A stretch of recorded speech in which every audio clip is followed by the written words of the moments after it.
I was 16 when I first realized that in my family, being born a girl was considered a life sentence of servitude.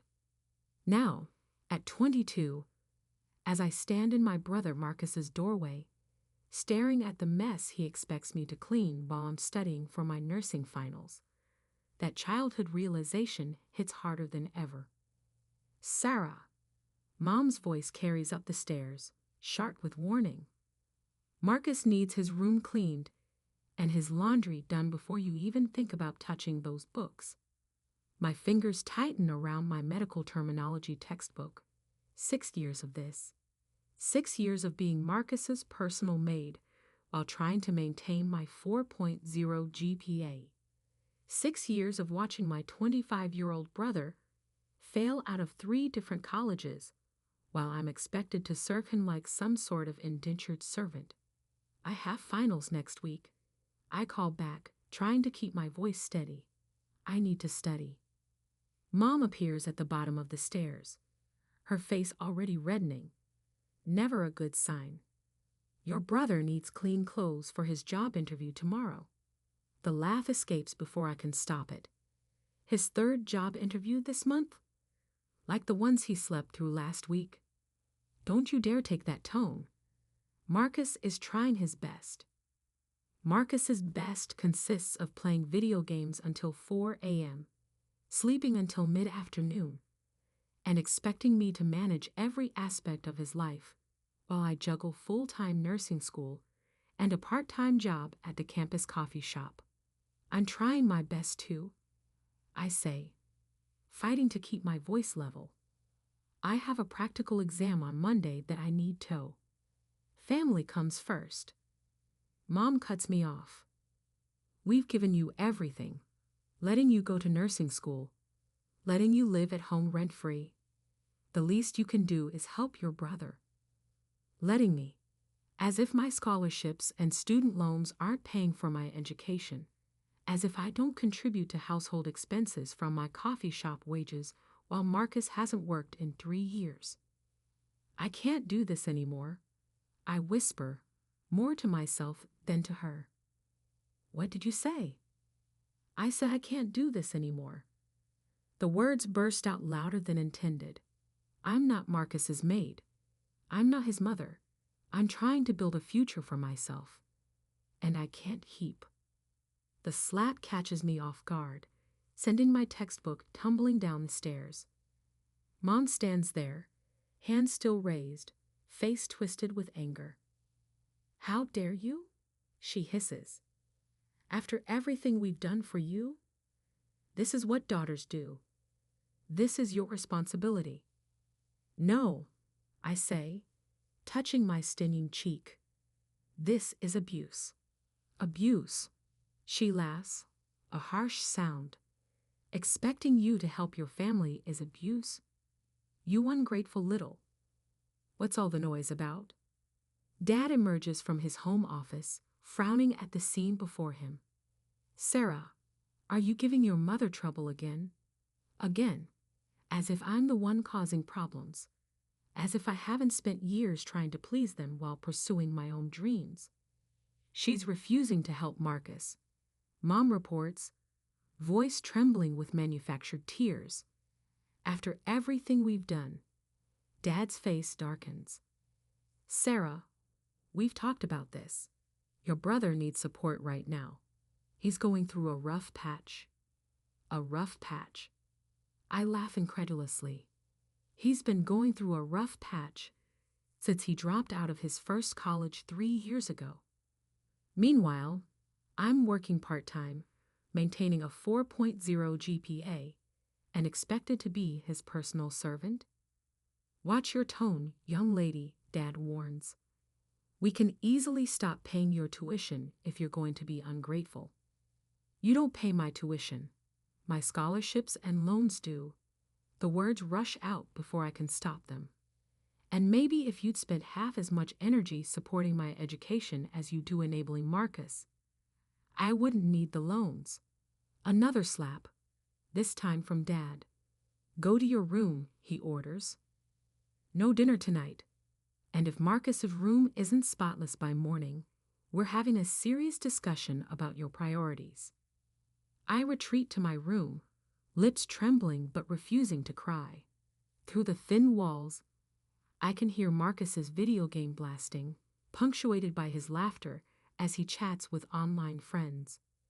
Friends who have no idea his little sister is expected to be his personal maid. My phone buzzes, a text from my best friend Lily. Still coming to study group tonight? I glance at my door, where I can hear Mom and Dad discussing my attitude problem. Another text comes through. Mom made extra lasagna, real food, and actual studying. No brothers to serve. Lily knows. She's seen the dynamic play out over years of friendship. She's the one who first used the word abuse, who helped me understand that what my parents call family duty is actually something far more toxic. My phone buzzes again. This time, it's Marcus. Hey sis, can you bring me a snack? And my red shirt needs washing for tomorrow. I stare at the message, something shifting inside me. Years of conditioning tell me to comply, to keep the peace, to be the good daughter. But another voice, stronger, clearer, says something different.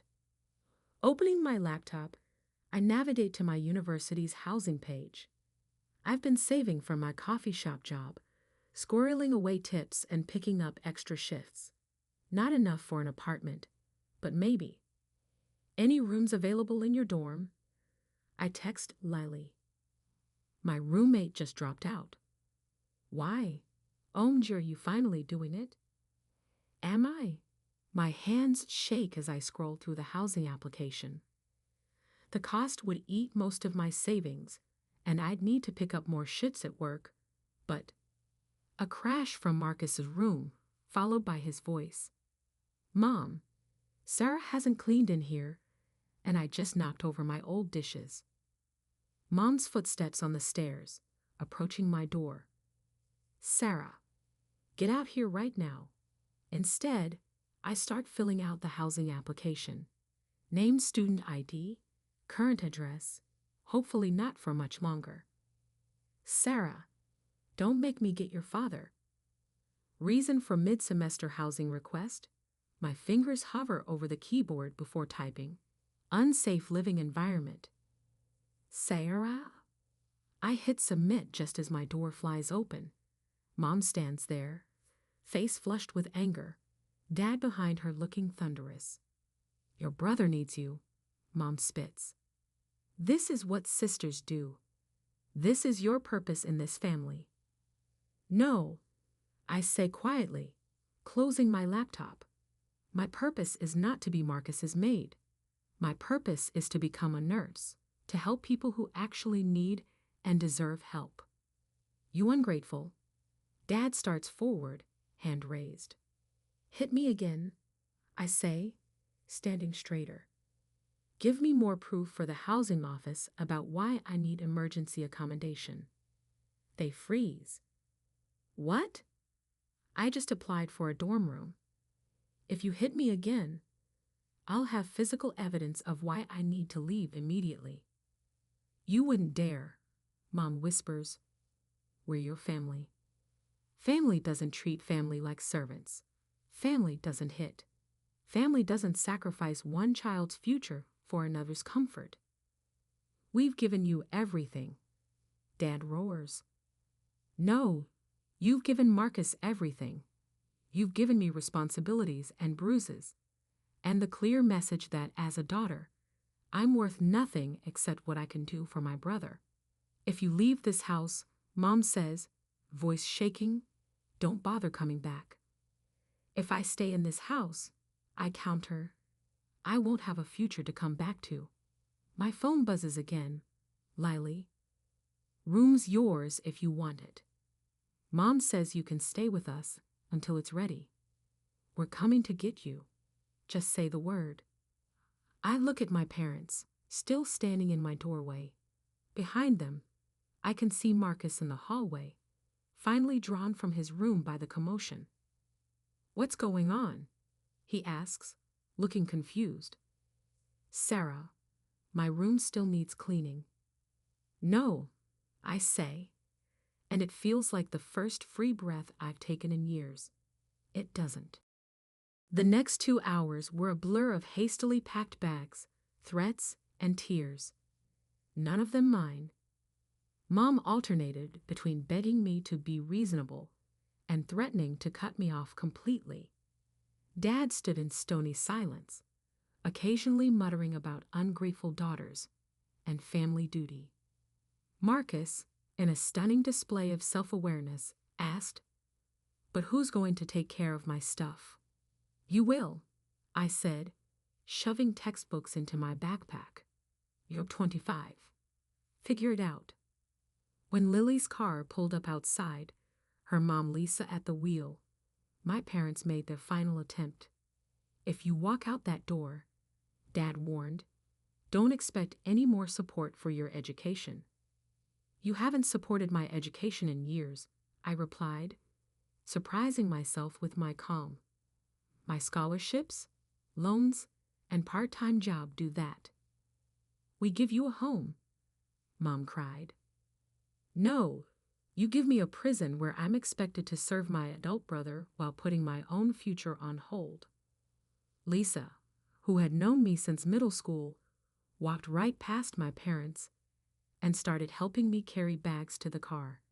Her presence, calm, steady, maternal in all the ways my own mother had failed to be, gave me strength.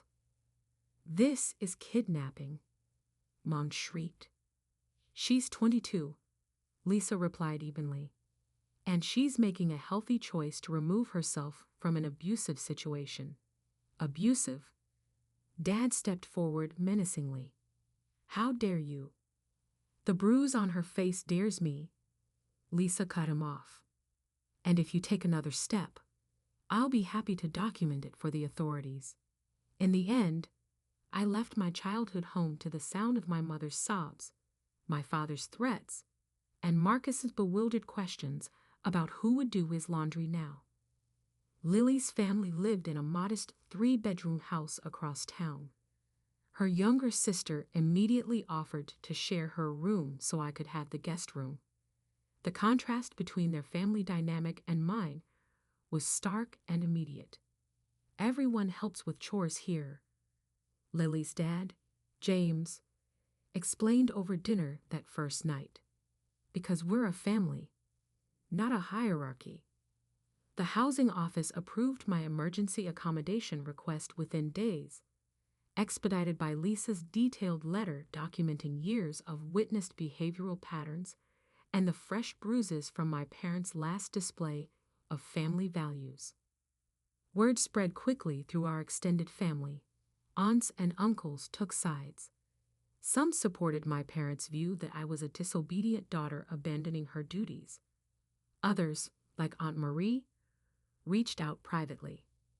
"I see you," she texted, "and I'm proud of you for breaking the cycle." My first week of freedom was a crash course in real independence.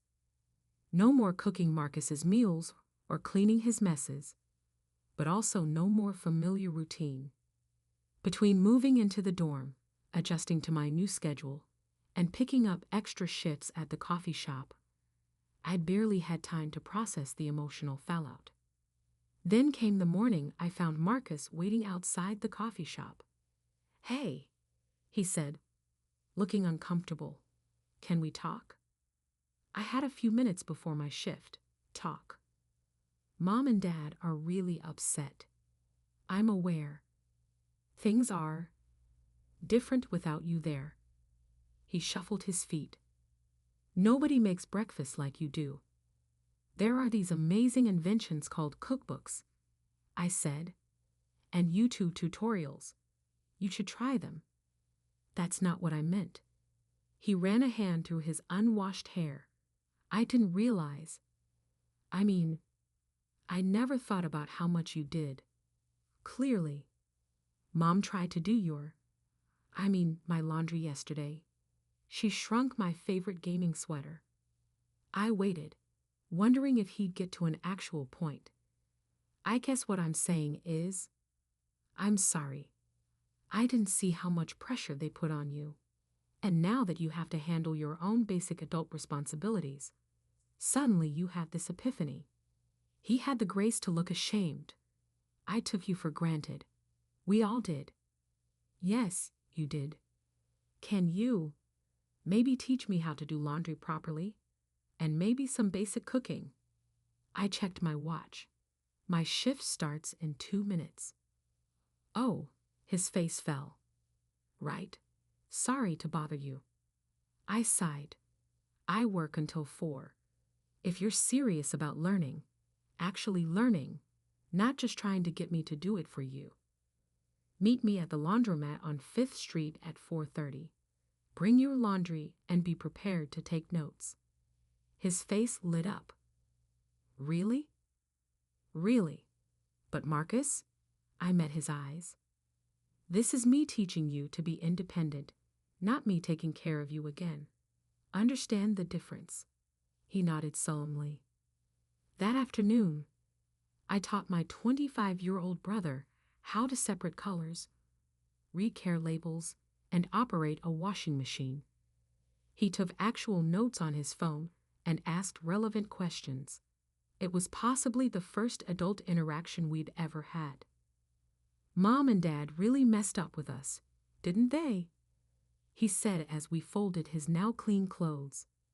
They did. I'm sorry, I was part of it. I know. Can we maybe be real siblings now?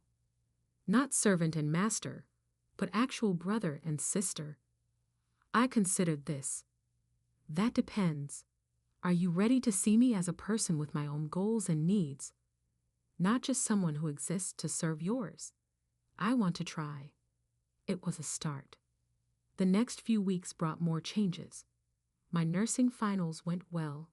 Turns out having actual time to study makes a difference.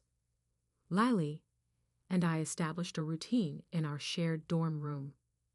My parents cycled through various tactics. Guilt trips via flying monkeys, threats about disownement, promises to do better if I'd just come home. I stayed strong. Then came the day I ran into Mom at the grocery store.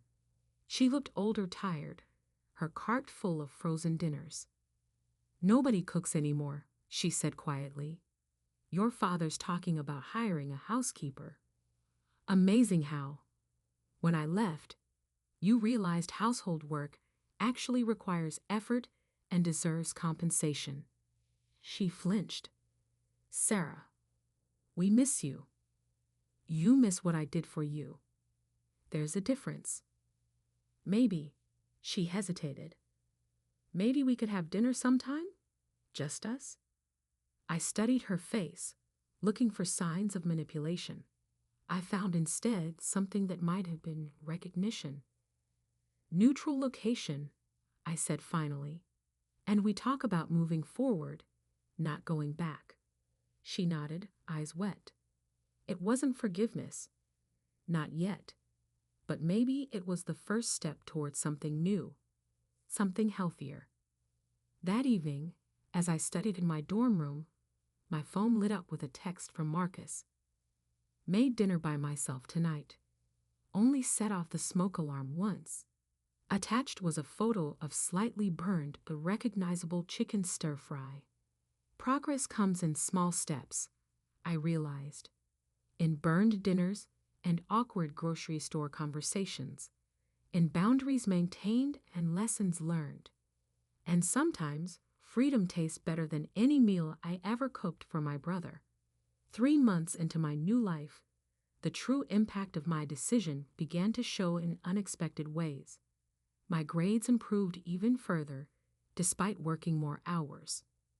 Without the constant drain of managing Marcus's life, I found energy I didn't know I had. I joined a study group, made new friends, and even started dating.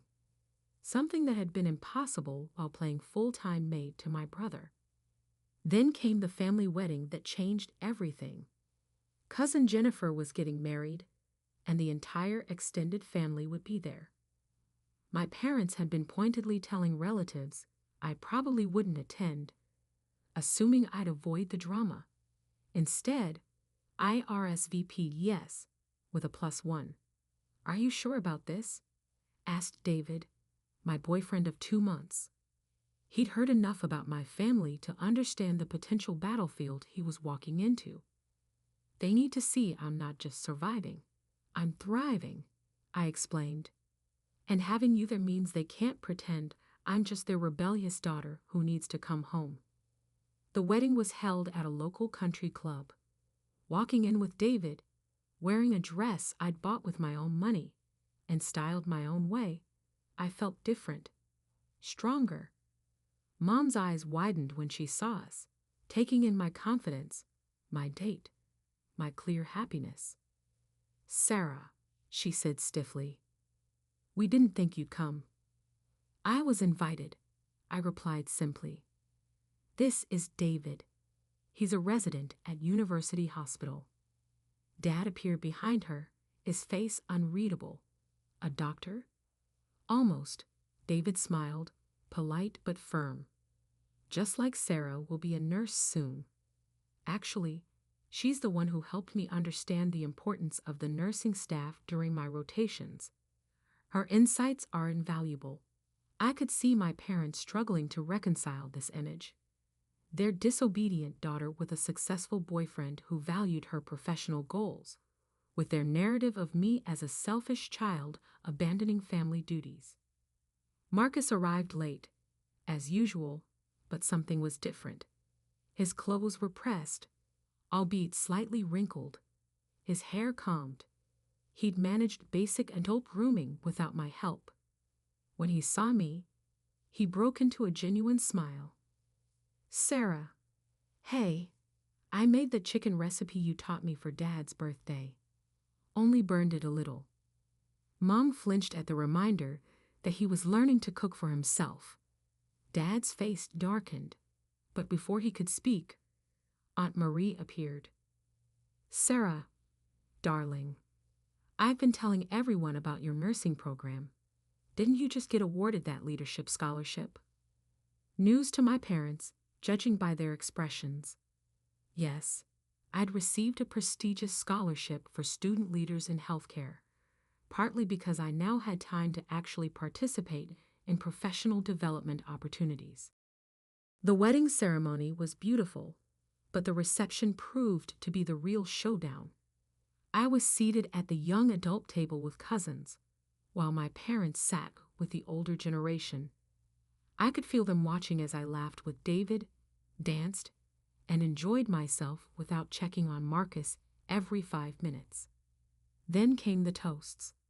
Jennifer's father spoke about supporting his daughter's dreams, about watching her become her own person, about the joy of seeing your children grow into independent adults. Mom left the room. Dad stared into his champagne. During the dancing, Marcus surprised everyone by approaching David and me. Hey, could I talk to you both? Maybe outside? On the venue's patio, under twinkling lights. My brother did something unprecedented. He apologized publicly. I've been doing a lot of thinking, he said, hands shoved in his pockets. And therapy. Actually, lots of therapy. After you left, I realized how messed up everything was. How messed up I was. I waited, feeling David's supportive presence beside me. I took advantage of you for years. We all did. And seeing you now, seeing how happy you are, how successful, made me realize what I was really doing. I wasn't just letting you serve me. I was helping them hold you back. Marcus, no, let me finish. I'm back in school. Community college, just part-time. But it's something. I'm learning to take care of myself. Actually take care of myself. Not just find another woman to do it for me. And I'm proud of you, sis, for getting out, for showing me there's a better way. I hugged him then, for the first time in years. It felt like hugging a brother, not a master. The moment was interrupted by Mom's voice. What's going on out here? We turned to find our parents watching, their expressions a mix of confusion and concern. I'm apologizing to Sarah, Marcus said clearly, for years of enabling abusive behavior. Dad stepped forward. Now see here. No, Dad. You see here. Marcus's voice was firm. Sarah was right to leave. We were wrong to treat her that way. All of us. And until you can acknowledge that, you'll keep losing both your children. Mom's face crumpled. We only wanted. What you wanted doesn't matter. I interrupted gently. What you did was wrong.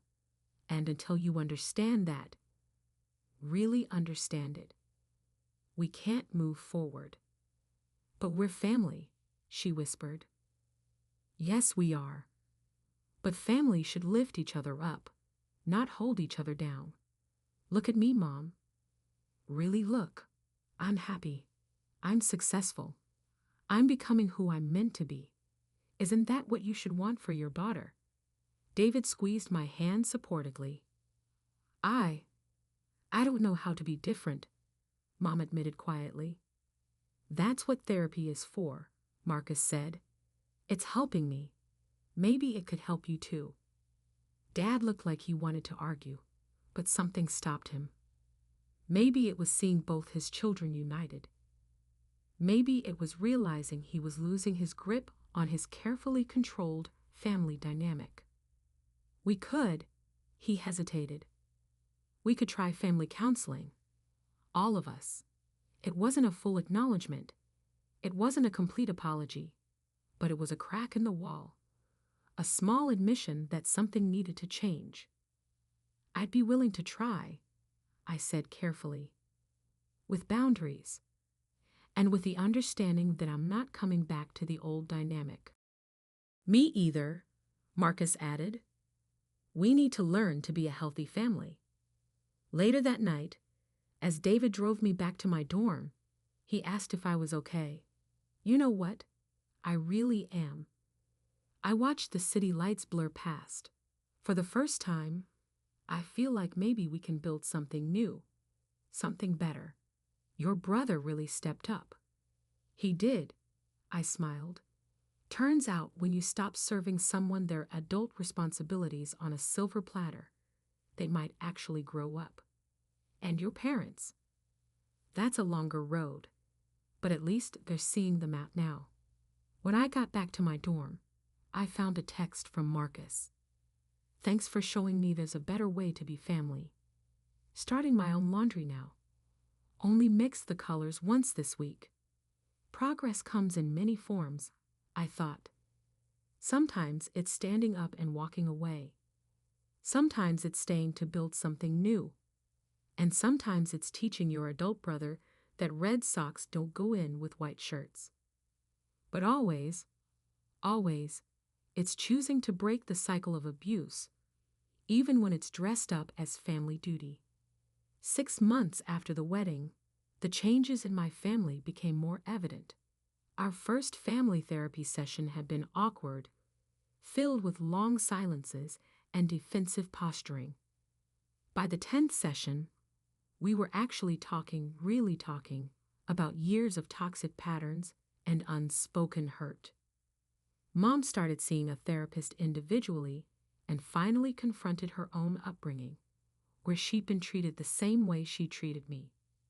I thought I was preparing you for life, she admitted during one session. I didn't realize I was perpetuating trauma. Dad took longer to come around. His breakthrough came when his sister, my Aunt Marie, finally told him how she'd left their family home at 18 for the same reasons I had. You watched me be treated like a servant to our brothers, she told him.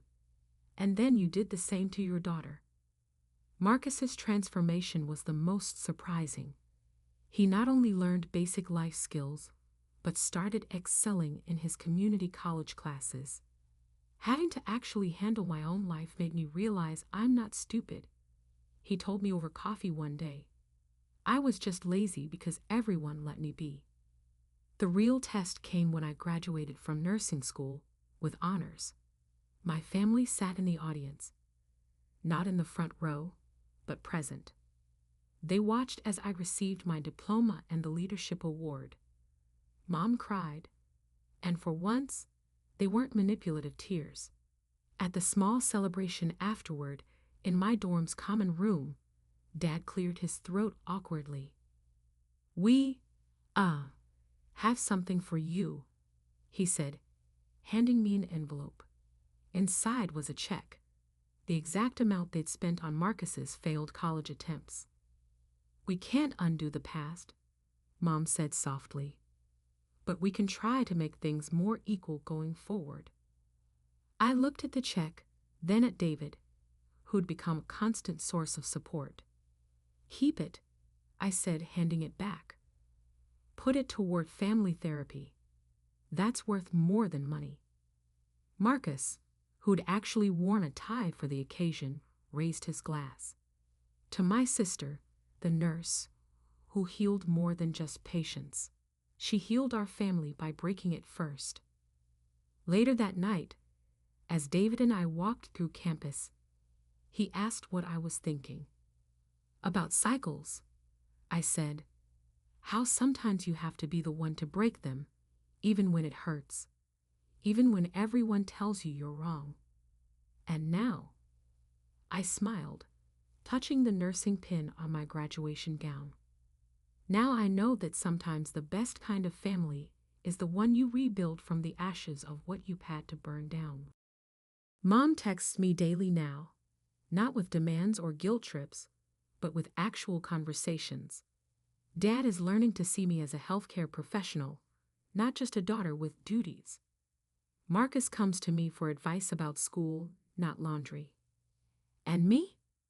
I'm starting my dream job in the pediatric unit, living in my own apartment, and building a life that's truly mine.